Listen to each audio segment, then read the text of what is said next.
This is Dr. Lyle Jones, Editor-in-Chief of Continuum, the premier topic-based neurology clinical review and CME journal from the American Academy of Neurology. Thank you for joining us on Continuum Audio, a companion podcast to the journal. Continuum Audio features conversations with the guest editors and authors of Continuum, who are the leading experts in their fields. Subscribers to the Continuum Journal can read the full article or listen to verbatim recordings of the article by visiting the link in the show notes. Subscribers also have access to exclusive audio content not featured on the podcast. As an ad-free journal entirely supported by subscriptions, if you're not already a subscriber, we encourage you to become one. For more information on subscribing, please visit the link in the show notes. AAN members, stay tuned after the episode to hear how you can get CME for listening.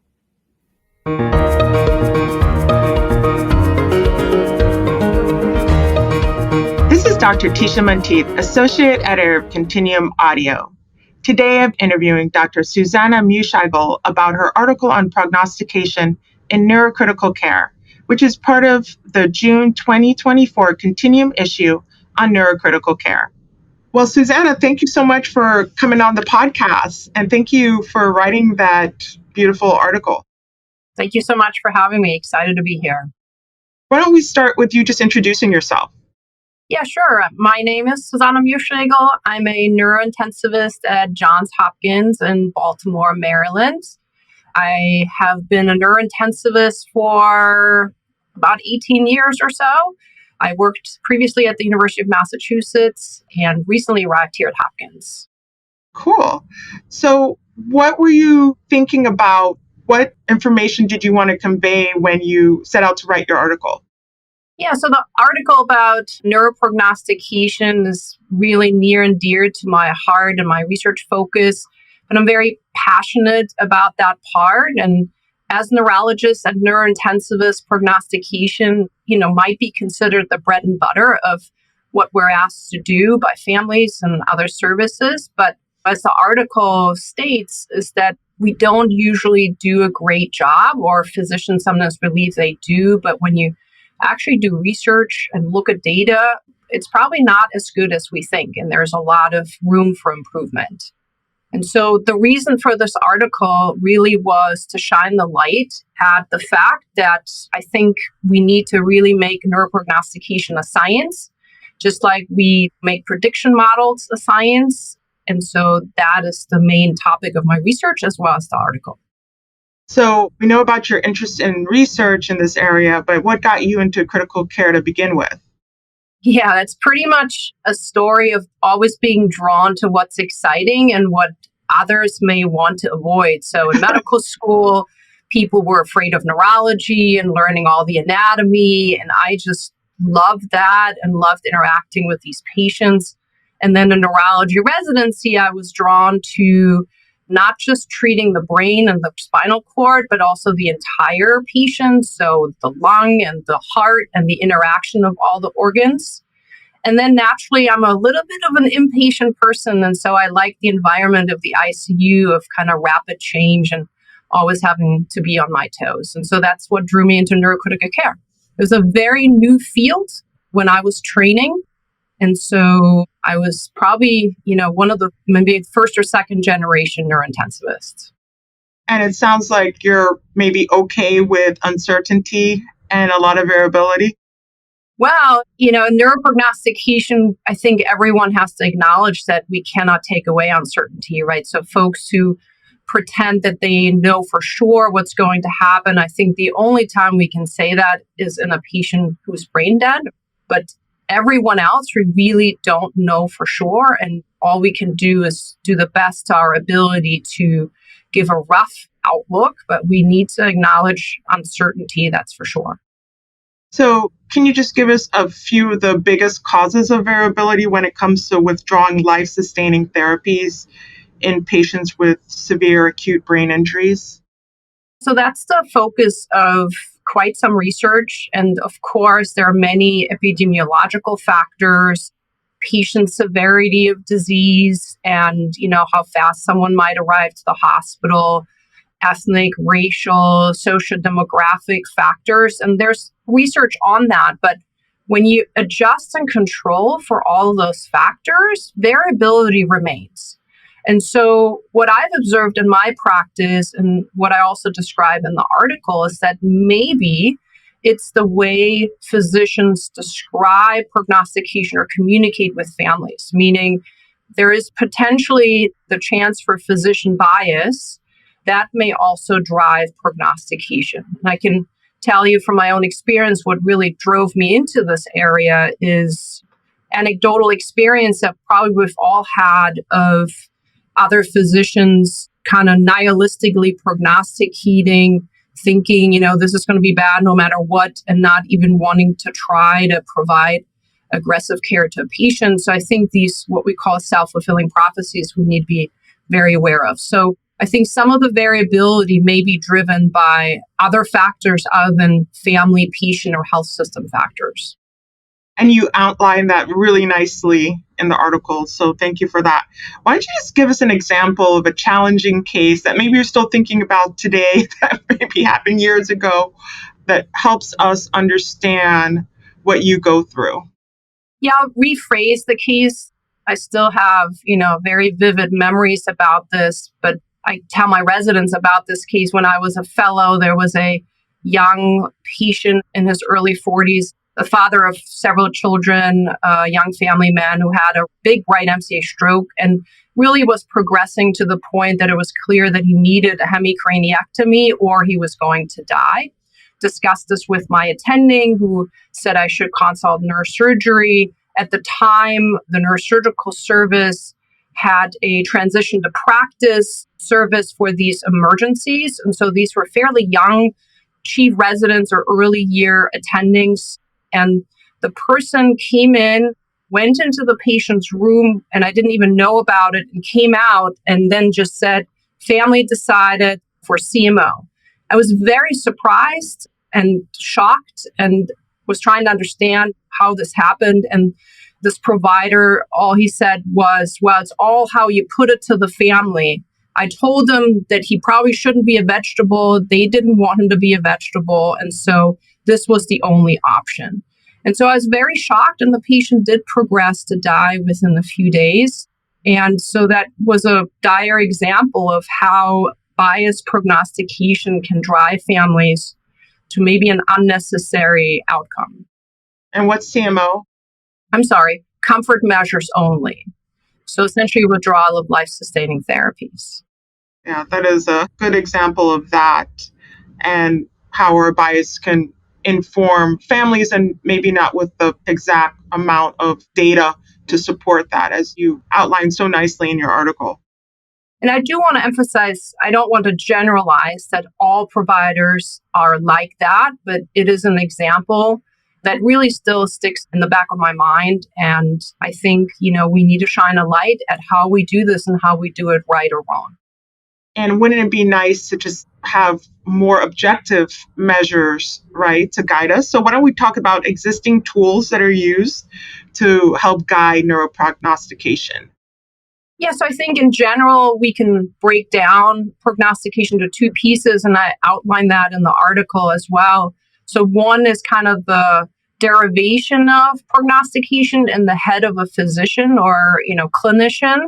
And what may go into that is how the patient presented, examination, radiology or other diagnostics, biomarkers, you name it. But then the second part of it that also is really important is how we put it to the family, right? Because we can influence families in a way that we may not even be aware of. And I think we all have unconscious biases, and how we talk to families is really important and may drive what happens to the patient as well. So I always say there's two pieces to that. So first of all, how we come up with a prognosis, and then how we disclose that to the family. So how can we better handle uncertainty? So we actually did some research on that, and we asked stakeholders, how do you want physicians to handle uncertainty? And people are aware that no physician can be certain, again, other than in the case of brain death. And so families are very aware of that. And there's quite some data out there to suggest that physicians have very absolute statements want to close the door by saying something very absolute, is that the optimistic bias in families goes up. So the mistrust in what the physician is saying, coming up with their own, this is a fighter and he or she's going to do better than what you're saying. And so I think, there's no true answer to what's the absolute right way to do it, but some have suggested to maybe fully acknowledge that there is uncertainty. That's actually what families want you to do based on some qualitative research we've done, is to say, I do not have a crystal ball. There will be uncertainty, but then to potentially go into a best worst case scenario. But again, all we can do is give a best gross estimate and guess. And so the word is not really clear at this point. There's research ongoing as to what should be the best way of doing it, but currently that's what is suggested. And in your article, you spoke about some pretty innovative approaches, such as modeling, to help guide shared decision making. And so, how reliable is that? Yeah, it's a good point, right? So that is up to statisticians or those who are inventing these new models. So, in the old days, we used logistic regression, maybe linear regression. Now there are fancy machine learning, modeling, and other Bayesian models that people use, and they certainly have some advantages that I outline in the article. Bayesian models, for example, may use serial data as it comes in throughout the patient's hospital course, and that's kind of how we do it in real life. But I think what's really important before we apply models is that we know that there's always outliers, and we don't know if this one patient might be the outlier, and that we need to validate these models and, most importantly, look at calibration. So I talk in the article about how all models always report what's called area under the receiver operating curve, the AUC, which is discrimination. But what's actually more important for a model to be applied to a patient at the bedside is calibration, meaning how well does it actually predict a potential outcome. And, there's a lot of research into that only maybe half of the papers that report on a new model actually report calibration. So I think it's really important to pay attention to that. Has the model been validated and calibrated before we actually use these models? I think prediction models have definitely an important role. But then again, as the article says, we also have to think about how we then apply that to the patient and how we do it in individual patients. And then, of course, there's some variability between institutions. That's for sure. There's these systematic approaches or system-based cultures in certain institutions. And then, of course, there's still this model of learning from a role model or a mentor or an attending, meaning you look at how this person does it, and then you may adapt it to your own practice.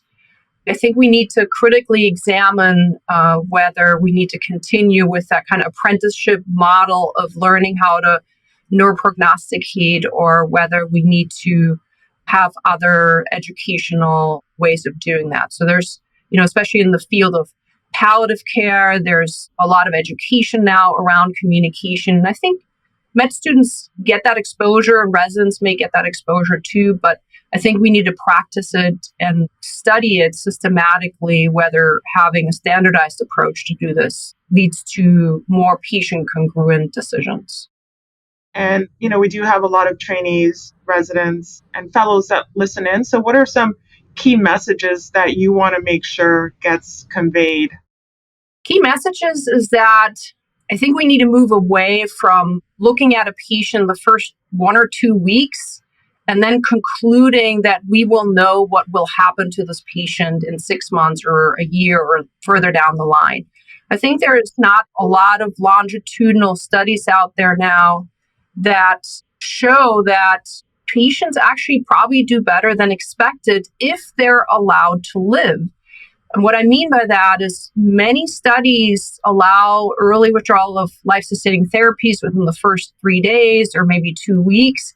But if we actually allow these patients to live, people wake up more than we thought. People may do better than we thought. So referring to the article, I discuss in detail some 12-month data from the TRACK TBI study, or very interesting results from South Korea, where withdrawal of life-sustaining therapies is forbidden by law.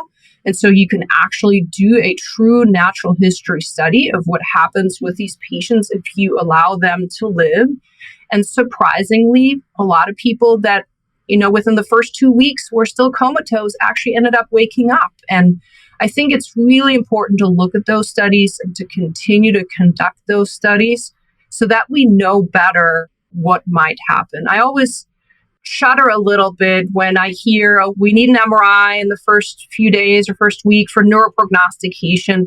And then I always question, well, what is it really going to tell you about that patient who clearly isn't brain dead and still has certain, exam findings? And shouldn't we just give those patients time? I think sometimes we're a bit too quick to provide poor prognostication if we really don't know. And so I want to know, how did you get into research? It can be competitive to get funding, grant funding. So tell us about that in terms of, your day-to-day, what's it like, and then also what makes you most excited about research happening in this area? Yeah, there's a lot of research happening in that area. I think there's a huge focus on biomarkers and models and all sorts of new diagnostic tools to predict outcome. Big push over decades now to do large longitudinal epidemiological studies, and all of those are very, very important. I just mentioned as an example, the TRACK TBI study is one of many other examples. I'm also excited about doing research in the second part of neuroprognostication that I mentioned, the communication and disclosure part, and the potential of bias as we speak to families. So I get very excited about that part.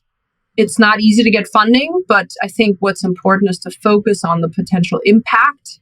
And of course, then you try to convince funders that this is important research that has to be done in addition to funding model development and large epidemiological studies. What my day-to-day looks like, well, we have several ongoing projects. I won't get into details on that, but to get involved would probably be the best time as a trainee. So I have medical students working with us, residents and fellows, although their time can be limited, and then to continue to just be curious and ask questions. And what do you find most exciting about the work that you do, just kind of overall? Without a doubt, the potential impact, right? So changing the field a little bit. I'm not claiming that my research is doing that. I hope it might, but most importantly, it's the potential impact on families and patients. I think our goal is not to have less withdrawal of care, although sometimes I just think we need to give people more time. But I think it's important to focus and ask about what patients might want, and then really focus families onto that. And I think that can be difficult because patients don't always tell families what they would want, or families want something different than what they know the patient might want. And so we spend quite some time on that when we speak to families. And then I also talk about the disability paradox. So, at one point the family might say, well, he would not want to live if he can't walk. But then patients, as they learn to live with this new normal, may actually later say, well, it's not as bad as I expected it to be. And I'm actually very happy to be alive, even if I'm not able to walk. And so that's something that others are doing research on, and that's also important to consider. Yeah, that's cool. Thinking about outside of the ICU, right? For sure, yes. Great. Thank you so much for being on our podcast. I know that our listeners are going to really enjoy reading your article and all the thought that you put into that. Thank you so much for having me.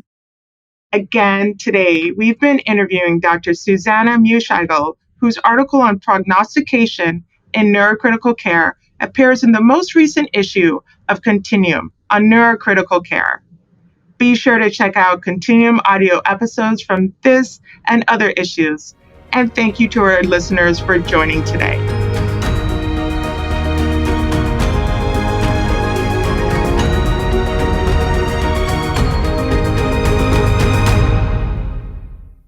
This is Dr. Tishme Monteith, Associate Editor of Continuum Audio. If you've enjoyed this episode, please consider subscribing to the journal. There's a link in the episode notes. We'd also appreciate you following the podcast and rating or reviewing it. AAN members, go to the link in the episode notes and complete the evaluation to get CME for this episode. Thank you for listening to Continuum Audio.